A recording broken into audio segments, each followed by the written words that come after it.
movements. They cannot do what I'm doing. They cannot move how I'm moving. I got swift movements.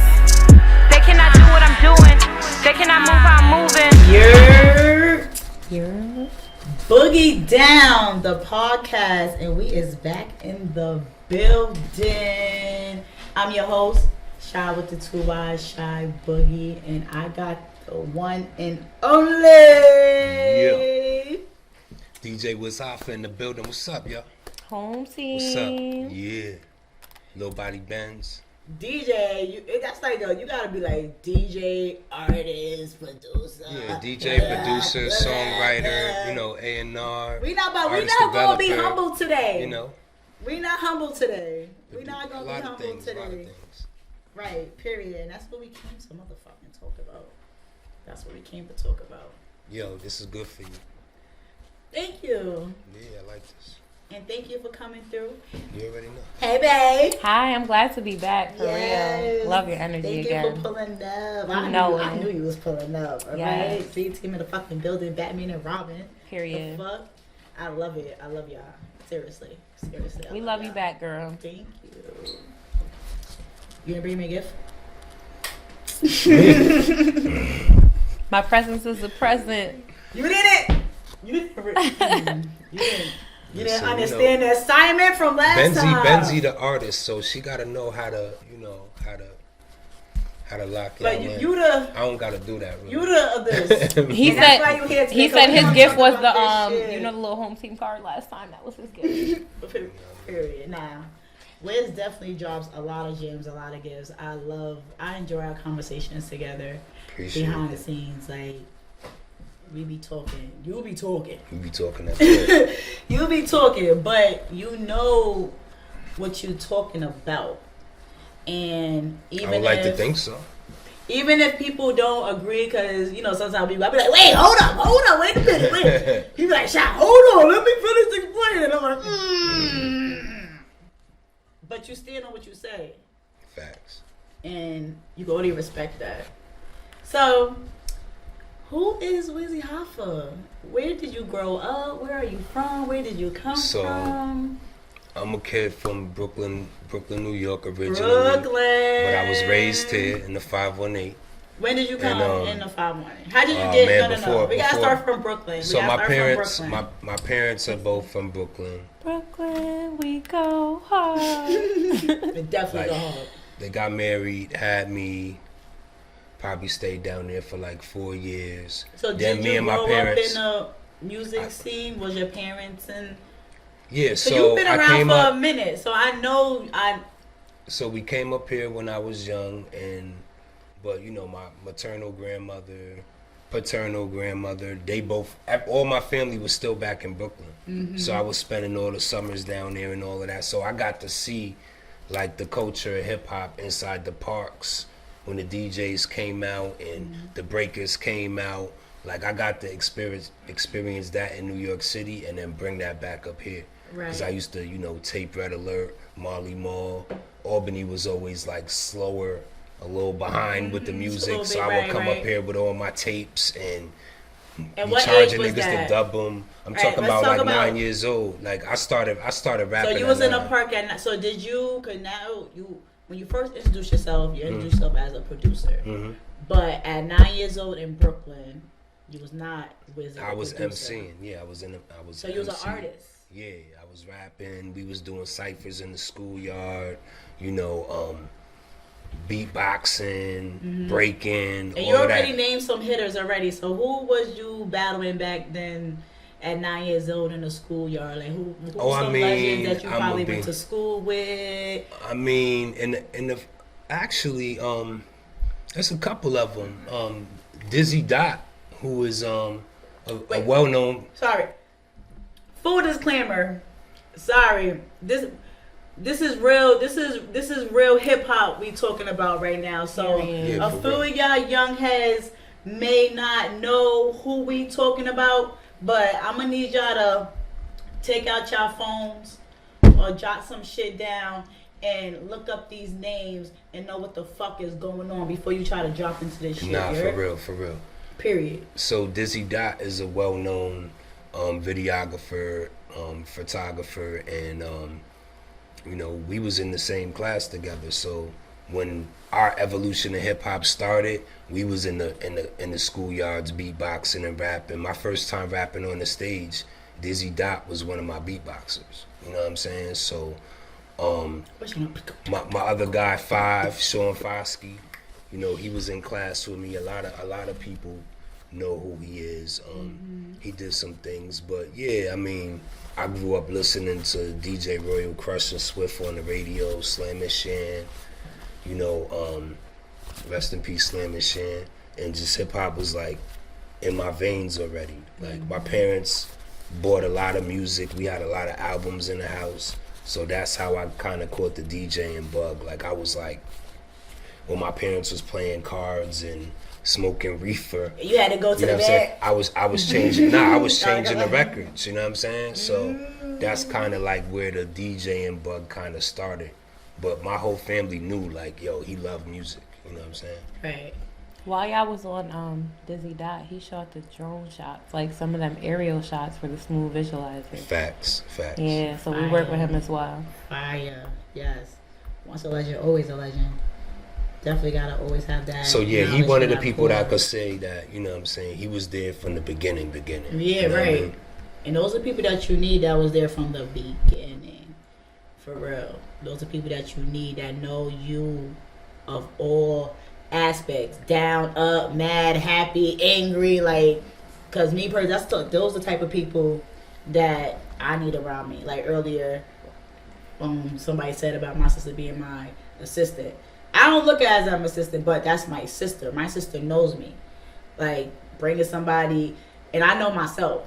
Like, I could be real, like, kind of, like, direct with some things. So people like, oh, this bitch is rude, or she trying to be bossy, da-da-da. But those that know me, it's not that. They know it's, first of all, I'm serious, and they know it's cream time. We not turned up. We not at mommy's crib. We not, it's job time, and they know me on all aspects and all levels. And those are people that you gotta stick to the core with. So I respect that. That's a fact. So you came up here. How did you end up here? When you came up here, was you an artist up here? How did you transition from artist, DJ, or was it? Or, I mean, I'm DJ first, I'm like, right? I'm first generation hip hop, so right. I kind of grew up. I was into the culture so young. I wanted to be a teenager, like the Paid in Full days. And stuff.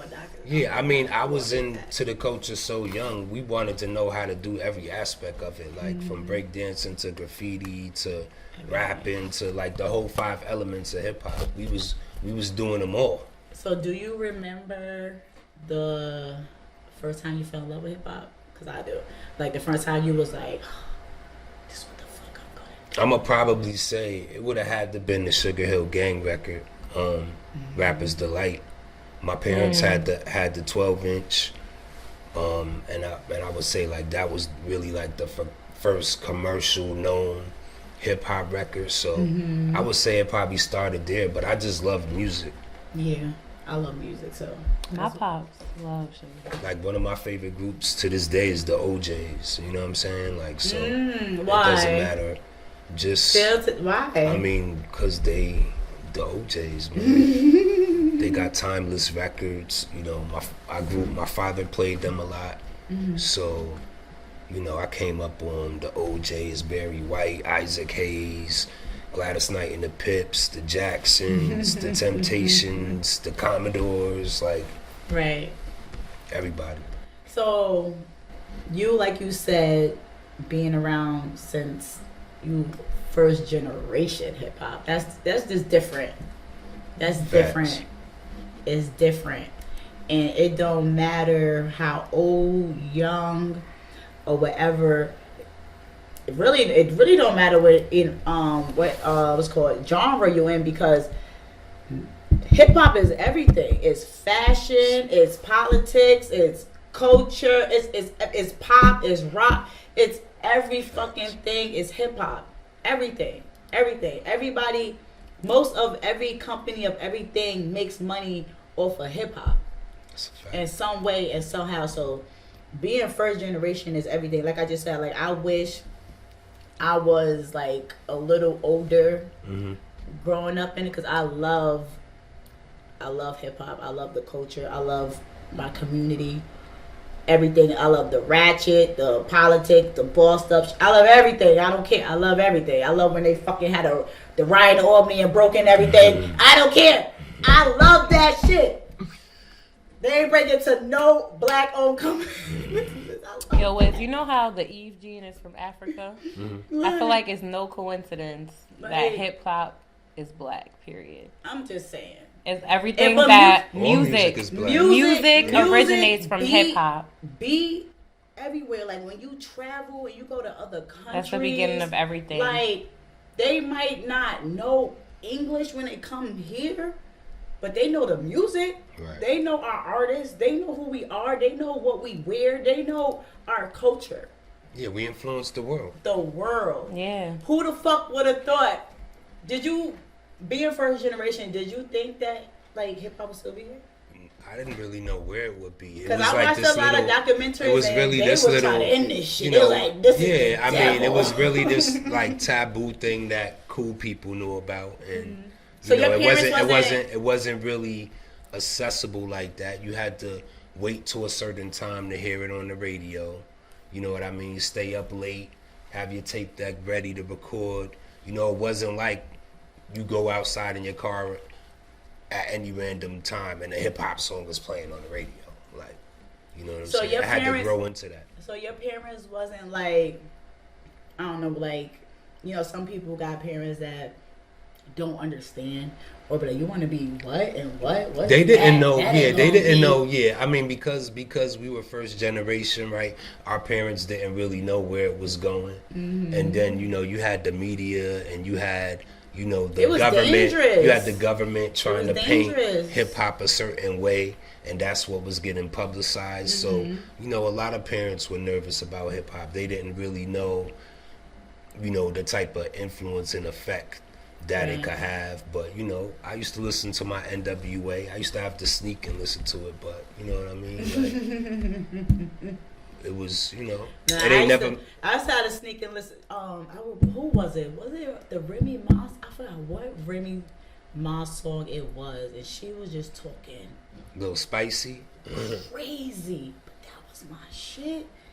And I was like in 6th, 7th grade, and my mom back in the day when they used to have the big, like, it would be like the, I don't know what you call it, but it would be like one part with all the controllers and stuff, but then it'd be the big ass speaker, and then it would sit on another speaker. Like the entertainment center? Yeah, like the whole thing. Then we had the first big screen TV with the big back, and then we had with the tubes, yo, them shit. Right, then they had the glass thing that go away. Everybody had the pictures. The floor model joint. Yes. Yeah. So one day I was cleaning or something, and I thought my mom was at work. I don't know where I thought she was at, whatever. But I'm just cleaning, and that song came on. She was like, "What the fuck? What are you listening to?" Like, but I loved it. I love hip hop. So, what you think about? All right, so you sound like you started off as a DJ, and then you slowly became an artist. And did you do mixtapes and stuff? Yeah. Y'all don't know about the mixtape. Y'all don't know. Mixtape era. So, like, you know, a lot of my best friends, they were doing mixtapes before I was doing it, and they were very talented at doing it. Like my man DJ Money Mike. My man Nate the Great, my man Biz, you know. Shout out to DJ Biz, that's there was a lot of other mixtape DJs around here that influenced us, like DJ Young Wise, DJ Royal Crush, Swift, DJ Do, you know what I mean? So probably somewhere around 2003, like I got all my best DJ friends together, and we started a DJ conglomerate called the Noise Mob DJs, and my job was like how to get us Noise Mob DJs. Yeah, and you know, my vision was how to get our mixtapes out of just the local stores and have them worldwide. And then I cracked that code, and then our mixtapes were selling worldwide in different states, countries. What was on your mixtapes? Like, what type of mixtapes? Oh, we had like there would be like exclusive mixtapes, which just would be like a variation of whatever's new and hot. Then you got blend tapes. Then you got best ofs. like say you go buy a Best of Beanie Siegel. Like, you know, there's so many different types of mixtapes, R&B mixtapes, reggae mixtapes, blend mixtapes. So we just hit with like a cornucopia of all different types of mixtapes and just tried to make them more creative than other DJs were doing. So what was the process? Because I was around for the mixtape era. What was the process of making? Was it just like find the song? All right, for example, the Best of Beanie Siegel. Was it that you just find a whole bunch of songs from Beanie Siegel that was like hot and put it in one mixtape? Or did you personally, or would you personally know the artist, be in the studio with the artist and got exclusive access? Well, you know, sometimes you might be able to come across exclusive records, but you would most of the music would be like part of their catalog of music that was already out. Okay. It's like you giving a compilation, you know, people going to mixtape stores and they want to find a mixtape with their favorite rapper on there. So if their favorite rapper is Beanie Siegel, they going to get that. But, you know, what would differentiate us was how we would put it together. You know what I'm saying? Like, we were big on creativity and making those mixtapes sound like experiences more than would you change the beat? That's blending. Yeah, we would do like remixes of certain joints, but for the most part, you still want to be able to give them like a lot of the originals because that's what they buying it for. You know what I mean? So. Okay. That's a little knowledge for y'all. That's what a mixtape is. They still. I mean, there's mixtape still exists, but everything is all streamed and right. But you know, there's some people that have. I mean, like, you know, there are artists actually printing up CDs right now because you know a lot of cars still have CD players in them. So it's a lot of artists. A lot of artists is going back to the grain because the streaming money is so low. And they could sell their project for $5, $10, $20. They're gonna make more per copy than they would if somebody bought it off a, you know, streaming platform. So you being a producer now, mainly, right? Yeah, mainly. Yeah. What you think about the hip hop game now, and what generation you think we in? If you first generation. What generation you think is happening right now? I'm gonna say the generations go by like a decade. Hip hop is almost 50. Hip hop will be 50 in like 3 more years. So hip hop birthday just passed, not that long. Right, August 11th. So in 3 more years, hip hop will be 50. So you could say, I guess, the 5th generation. Wow. And you know. I like some of it. I like some of it. Some of it I don't. It's so many. I think the biggest difference now is so many different forms of hip hop and rap. Cause drill is still hip hop and rap. Yeah, we got subgenres. Right, there's some pop that's still hip hop and rap. Shit, there's even some fucking rock and country. Lil Nas when he teamed up with. No, we literally have subgenres in hip hop now. You have different classifications of I feel like when the first generation first started, it wasn't all that. It wasn't different genres. Right.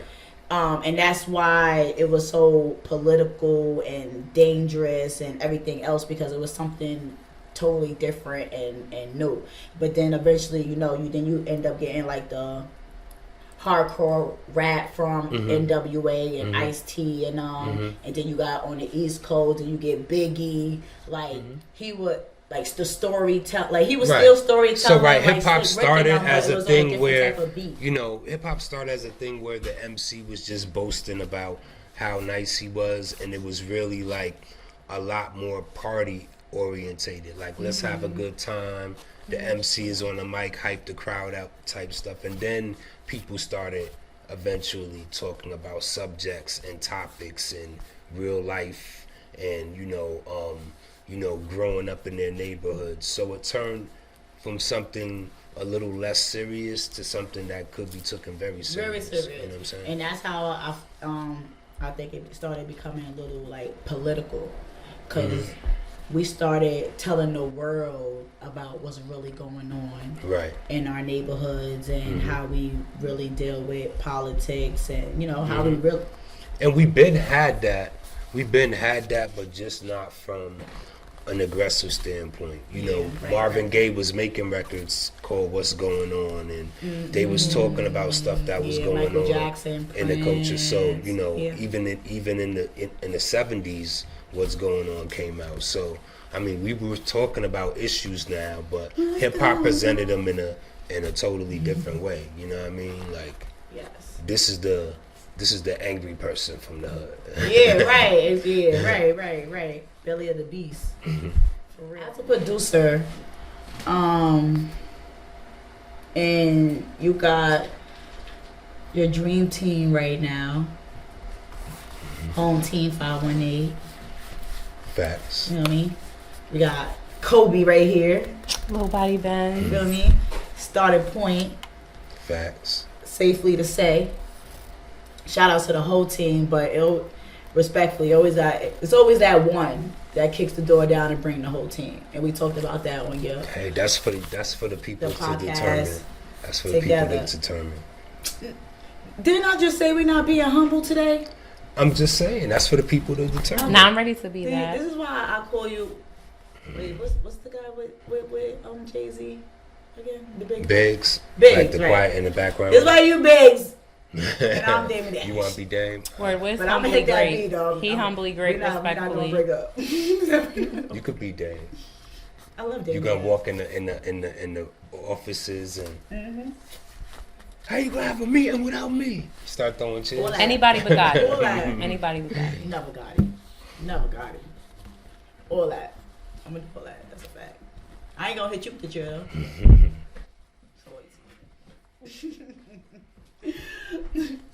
Speaking of loyalty, so what made you? All right, first of all, who's on Home Team 518? Home Team? Yes. Lil Body Benz, I know it's a Astro whole Boomin. team. Shout out to Astro. Sunny Kent. Ace Gifted, Sonny Kent. I seen it. Ivy Slay. Mika Green. Shakima Cochran. Of course. You know, Sierra. Nels. Yeah, Nels. Nels is our videographer. I say his name a lot. Shout out to Nels. I need to meet Nels. Nels online. And you know, there's other players too. It's just Shyy not just the Boogie. names that people. ShyBoogie. You feel me? You feel me? Shy with the 2 Y's. What Kanye said. And I'm the new member of the Home Team. We gotta get some chains. We gotta go holler at my jeweler. Yeah, we gotta get you to do the job. Period. Now we got some dope accomplices as Right. well. I gotta say that. Right. Oh, I forgot to put. I'm gonna take pictures of my shirt. Of course. You ain't remind me. Yes. You remember? Look, I ain't have to remind you. Right. Period. Love that about you. Yes. So you got this team together. Yep.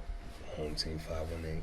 What made you say, "Yo, I'm gonna put a team together"? Repping the 518. Man, How did we get? it's definitely not my first stint with that, but I was more you so just said about the looking DJs. for younger talent, talent that could challenge me as well. And you know, I was working with Astro already. I was definitely a fan of Sonny Kent. You know, me and Ace Gifted, we've been rocking for years. Yeah, and then you know, I found her, so it was like, you know, I really do become fans of artists in the 518. Like, in order to really want to produce somebody, you should be a fan of them. Right. I think that's how you're gonna get the best outcome. I feel the same thing with interviewing too. Like, I even told Queen Bars in my interview, like, yo, I'm a fan, and I'm a supporter of you, like, cause what am I gonna really have anything to talk to you about if I don't really like you and give a fuck what you doing? There's really nothing to talk about, and you could see that, and you could see a fake conversation or something that's being pulled and dragged, and that's what I generally try not to do. Like, I gave you your flowers when you came. I appreciate it, and my gift Thank so, you didn't bring me a gift, but I doubled up 2 times for the both of us. Home See? team. And that's how you stick together. And I appreciate, but I you know what I'm appreciate saying? you. The black shirt was for me. Nice. You know how we do. They said, put my name on the card. Put the whole family Right, name on home it. team card.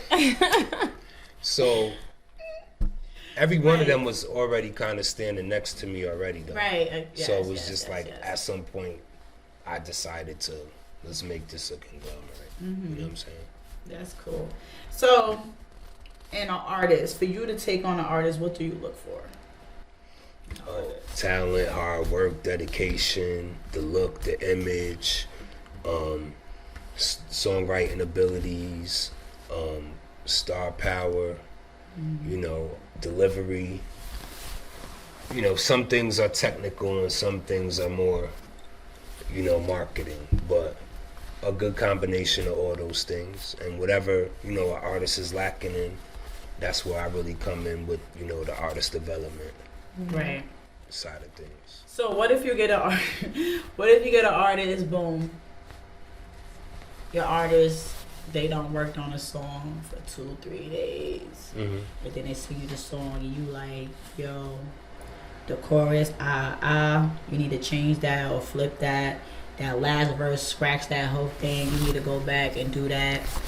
And well, that's funny. Back, wait, and they come back like, Boy. what? I've been working for 3 days. That shit hard. I sent it to this person said that shit was fire. What would be your response on that? Can you hear me that? The Of white course. top, high top. I mean, unapologetic. I'm just looking cause. things don't always have to be as though I see them, as long as it's hot. But if I feel like my idea is gonna make it hotter, of course I'm gonna push back, because that's what real producers do. And you know, a producer's job is to shape and mold the record from the beginning to the end. Yeah. And a lot of quote unquote producers aren't really doing that. So a lot of artists aren't used to. A lot of artists aren't used to facing that. So sometimes you're gonna run into artists that, you know, they get defensive. They're used to doing things on their own. That, you know, they may disagree with you, and y'all gotta find some way to meet in the middle. You know what I mean? I've had her rewrite things over before, and you know, revise things, and Y'all done beefed over. Yeah, I'm like, yo, Wiz, can I speak on that? Cause yo, I'm not gonna lie to you. Y'all done have smoke No, over a track never. before. Nah, what? I'm not like that. I'm not a crybaby. Period. Like every time he tell me it's not right, that shit make me want to go crazy. Like I scrapped As it should. I'm gonna tell you one thing. I got a big body pen, not a little one, and I've scrapped a whole record off the strength of Wiz's opinion. So it's important to just be able to hold that. But yeah, definitely he keep it a rack every time. That's good. That is good. That is good. So, do you go through that scenario with your female artist, or is it your male artist? Who do you think is easier to work with? I'm gonna say there's pros and cons to both.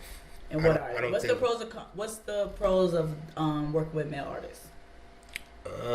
What's the pros of working with male artists?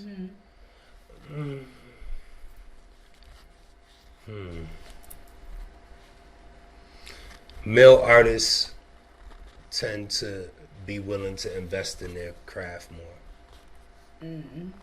Like when it comes In which to way? when it comes to having the money to invest in themselves and going to the studio and, you know, like getting the necessary things that they need.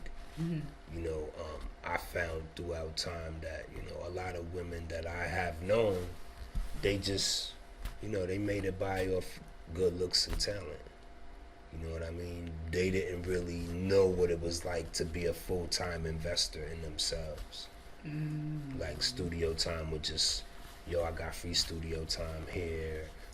And you know how niggas move, so you know some of the motives. But How you still, know what I know? You know, if you just look at the market, right, there's way more male artists than female artists. Yeah. So actively doing it. So I'm gonna say they're more productive. Except me, of course. Right. A few. 74%. I'm gonna save that debate for another day. And another pro is that you don't have to put as much money into them. You know, there's no glam. There's no glam associated with it. You know what I mean? That's a There's fact. no lashes and hair and makeup and all that. No, that's definitely a fact. So,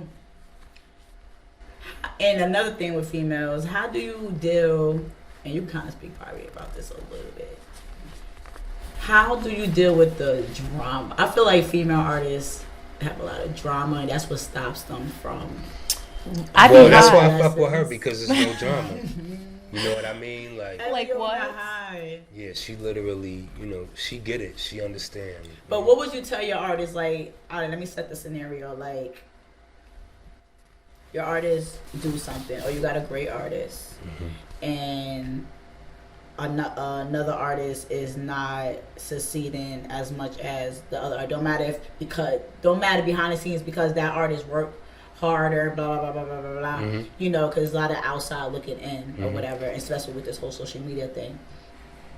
And that other artists start throwing subs about your artist, and your artist come to you like, yo, we see something. I'm ready to these bitches think it's a gang. What you gonna like? What would you tell your artist? Cause you know what I'm gonna say. But what would you tell you?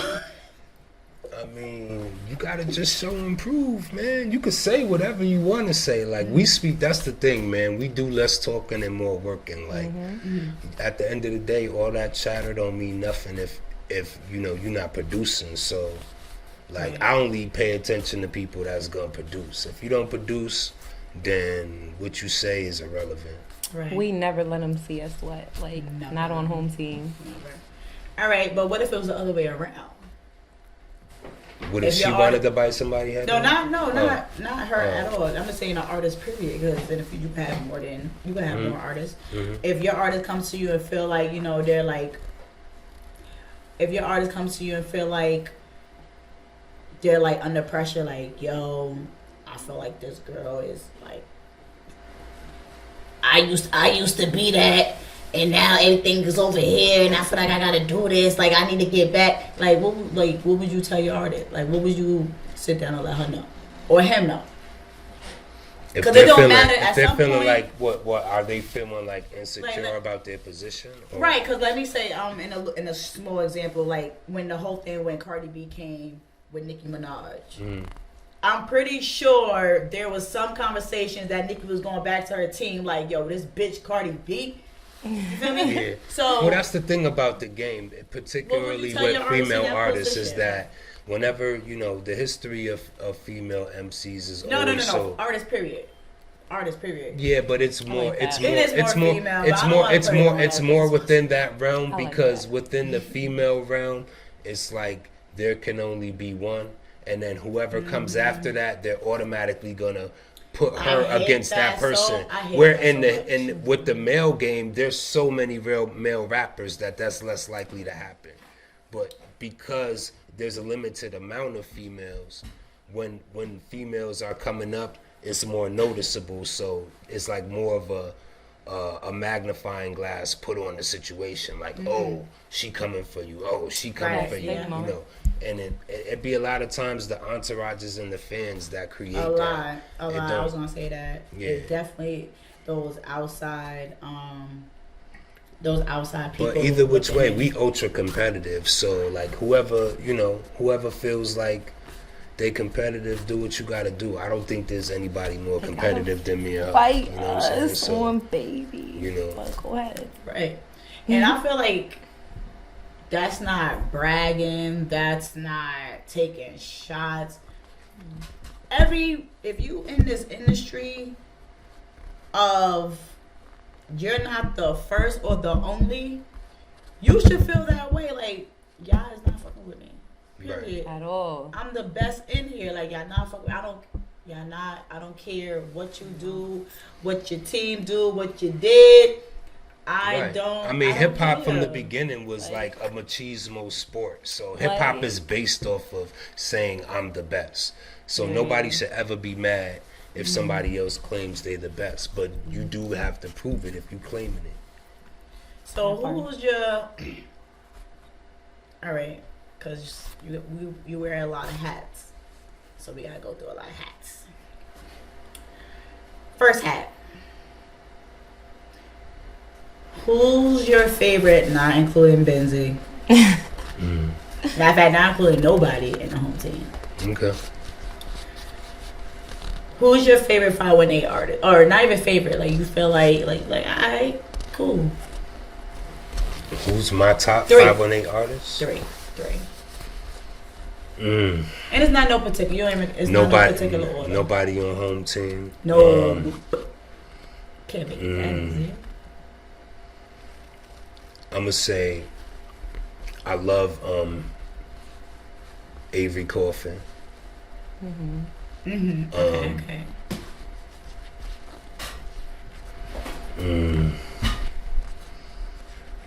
This is so tough because I gotta speak on. So many dope I ones, gotta speak on. I gotta speak on people that's big city. still really doing it relevantly, because there's a whole lot of dudes from my past that I can name. But if we talking about if we talking about right now, that's still relevant. Still right. Yeah. At least at least 7, 6 in. Still doing it. Done had kids. Probably went to jail. All that. And Period. Still like, bomb. What's up? It's out. Go get that. Yeah. I'm gonna say Avery Coffin. U.S. Joy. Pesci Kruger. Oh, baby. Okay, bro. Baby, little baby. And Fuck who? with Pesci hard. Pesci Kruger. Okay. That's 3. It's over. There you go. All right. Hat 2. 518 DJs. My favorite. I already know who. Well, I mean, at least you gonna say. I mean, my favorites. DJ Biz. Shout out to DJ Show. DJ Money Mike. That's it. Sorry, Russ. I only get 3. Yup. Oh, okay. Right. Is Maddie I'm fine with that. All right. I give That 3. Hat 3. Hold on. Hat 3. Mixtape DJ. Mixtape DJs. Wow. That's a broad question because there's different generations of them, but I'm going to definitely say one of my all-time favorites is DJ Doo-Wop. Okay. As far as like, pioneers, definitely DJ Kid Capri. And then if I had to bring up somebody that probably came after them, I'm gonna say K Slay as a personality and just the street element that he brought to the mixtape game. Okay. Am I missing that? Producer. Laney's kicking in a little bit. He's a producer. Right. Well, producers is out here doing a little ting ting ting that you fuck with. Right now, I don't know a lot of producers. Cause I'm gonna say, I feel like producers be artists too. Like it be so mixed. Can I just say there's so many dope producers? I'm gonna say out of the new guys, 88 Mafia is doing their thing. You know what I mean? I like a lot of their joints.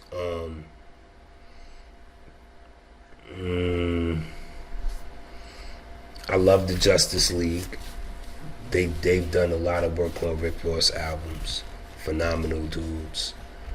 And I'm a big Bangladesh fan. I also like what's homie that do the live? He be getting crazy on the MPC. Damn, Reese. What's his name, Reese? Is he the one that did the Seeing Green? He might have. Cause he got recognized like that doing the MPC on live. Yeah. DJ D Nice?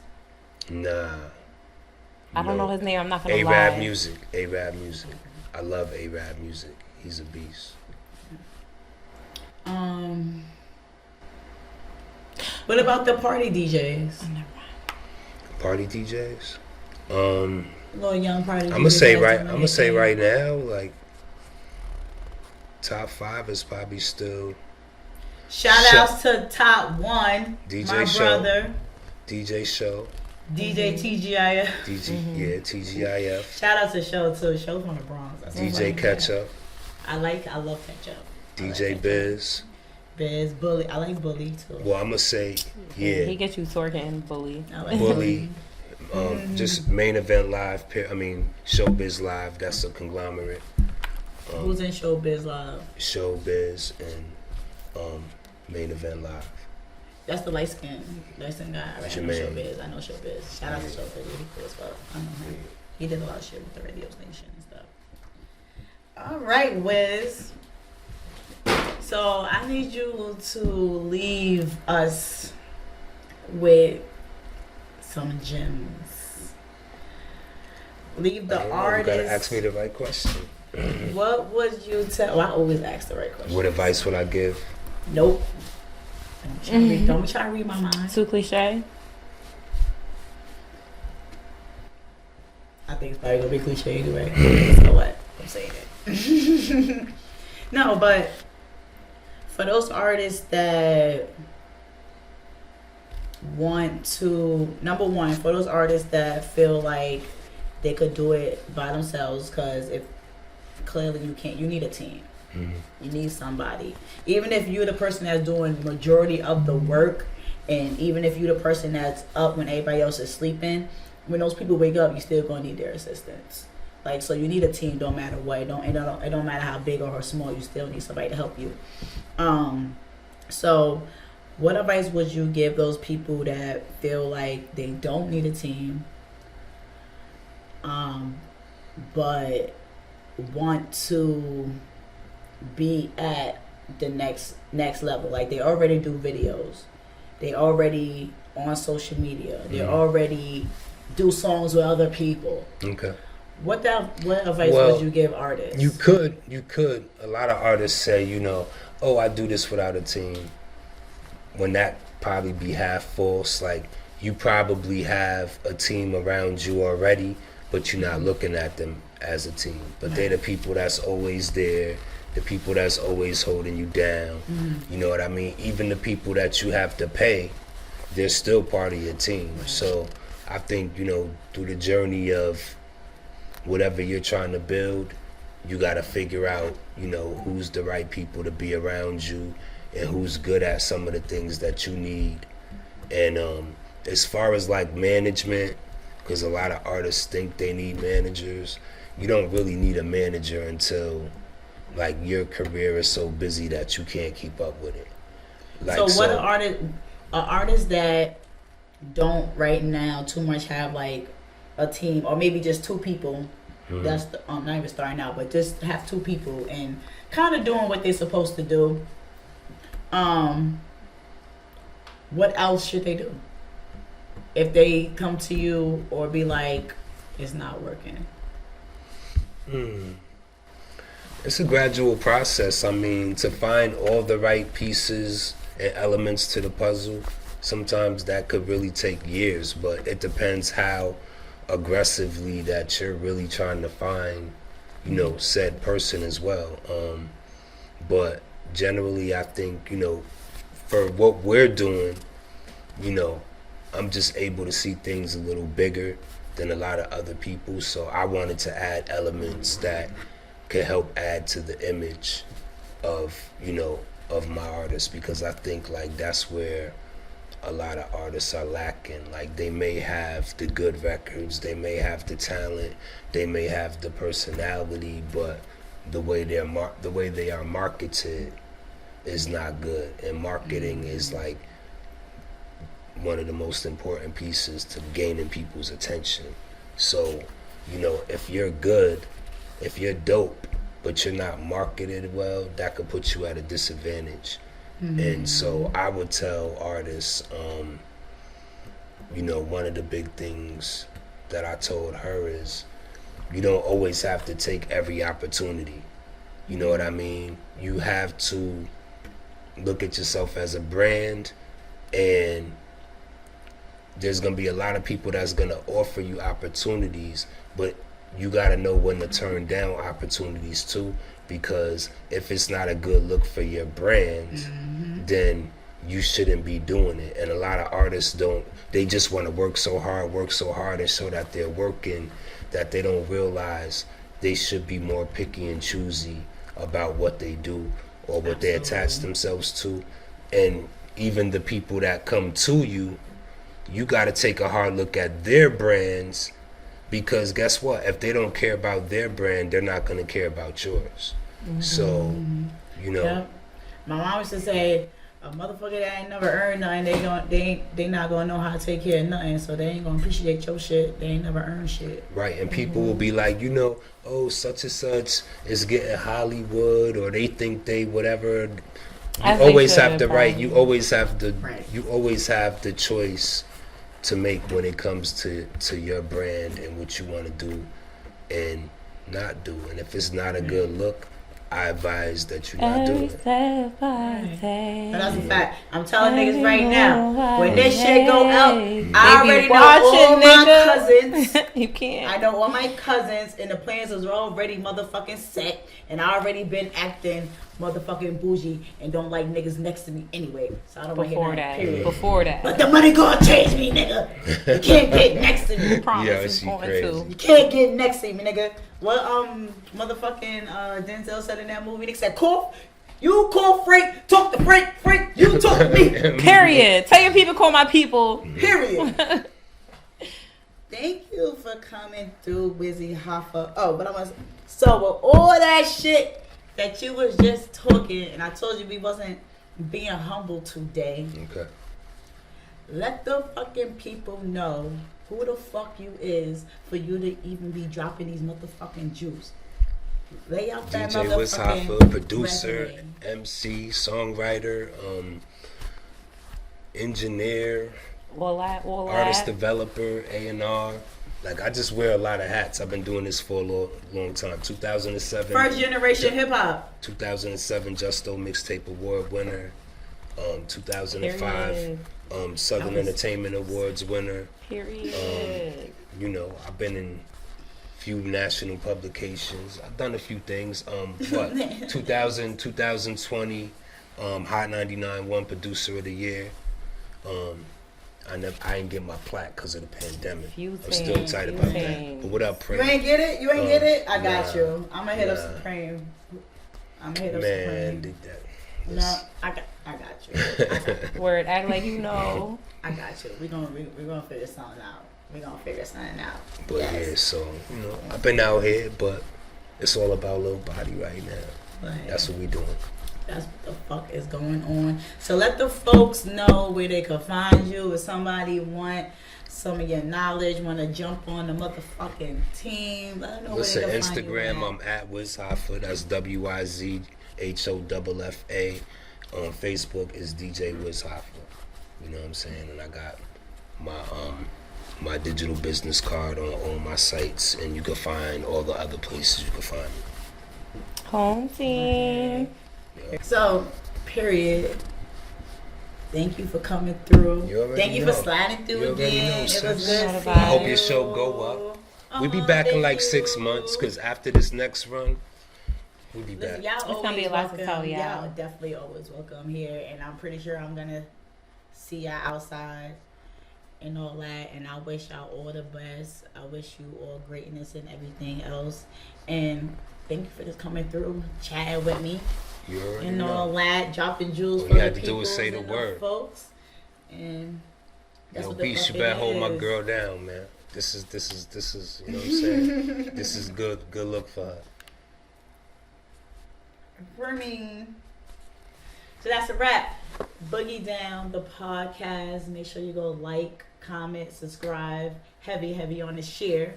And I'll see y'all in the next clip. Wanna ride with Lil Body Benz, they cannot move how I'm moving. Cause I'm sturdy, cannot pass me, just swerve me. He in love with Lil Body, he don't care if I'm curvy. Yeah, I get on his nerves, too attached, he can't curve me. Pull up to the curb, hop out, pull up, Lord have mercy. Too high, can't